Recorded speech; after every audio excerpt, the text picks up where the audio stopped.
Welcome to another edition of Web Chat with the Warden. I'm Chris McMillan, joined as always by Oxford County Warden David Mayberry.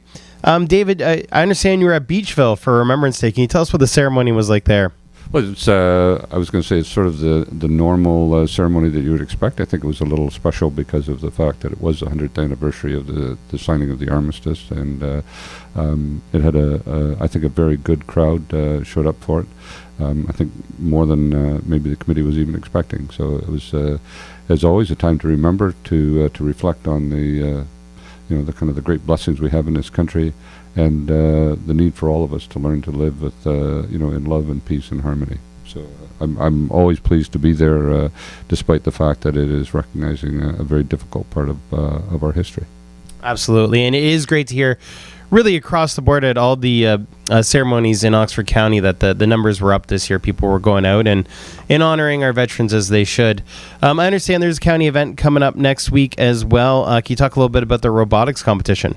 So for the last few years, Oxford County Council has helped sponsor the Oxford Robotics Challenge, which schools across the region are invited. And I think this year there's something like 18 or 19 schools that are coming to Oxford County. This is it's really kind of a celebration of the innovative minds that we have here in high school kids, where they're given a task to do.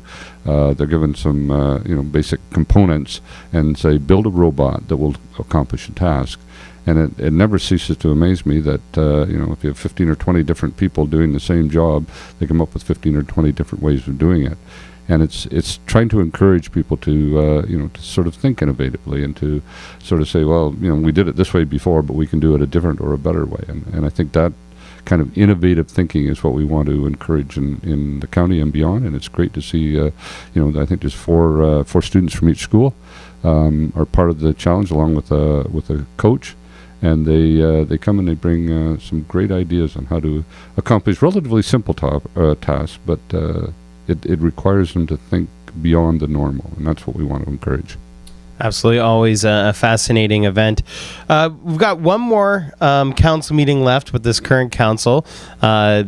Oxford County Council will be saying goodbye to Margaret Lupton and Marion Weirin, who both chose not to run for mayors in their respective townships.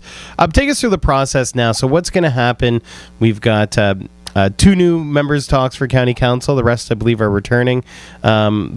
So what's the process here to integrate these new members? And then also, too, I want to talk a little bit about the warden, because there will be a nomination period and then the election of a new warden. It could very well be you again. We don't know, but so take us through that process. So the two new councillors, the county council actually yesterday, for those who could attend, went through the orientation process. What were the sort of the ground rules? What are the big issues, the priorities, the challenges that we face, that staff believe we're facing over the next 4 years? Learn a little bit about how the budget process works, which will actually begin sort of the day after the first council meeting, and look at how do I work our way through the budget to make sure that we accomplish the tasks that council wants to accomplish in the period.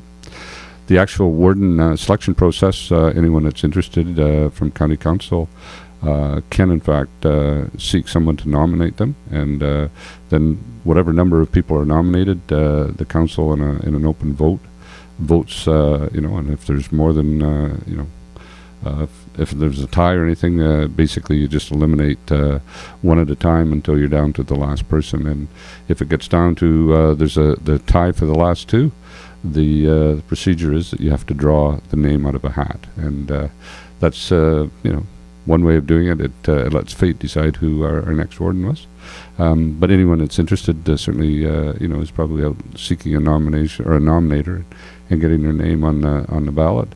Then the same holds true for both the for the deputy warden position, and then probably the council will want to strike the striking committee that will nominate or putting forth a slate of people that will serve on the various committees that are responsible to county council. So the library board, public health board, South Central Ontario Region Economic Board, all those committees that council is responsible for will be brought forward. And on the 12th of the following day, on the 12th of December, the first council meeting, and followed on the 13th by the first budget meeting. So it'll be a very busy week for all of council. Drawing name out of a hat seems like an odd way to do that in 2018, no? Well, I think the reality is when you have 10 county councillors, there's the potential to have 5 and 5. And so you have to have some way of splitting it. And this is probably, let fate decide, I guess. But we've done that before. And I think it ends up, well, you get who you get. Generally, by the time you get down to the last two, you have two probably very well qualified people. So either one of them will do a fine job, I'm sure. Absolutely. And of course, keep it locked into Heart FM. We'll be following that whole process as it plays out, and we'll make sure to have the results as soon as they come out. I want to thank Warden David Mayberry for joining us, and make sure to tune in again next time for another edition of Web Chat with the Warden.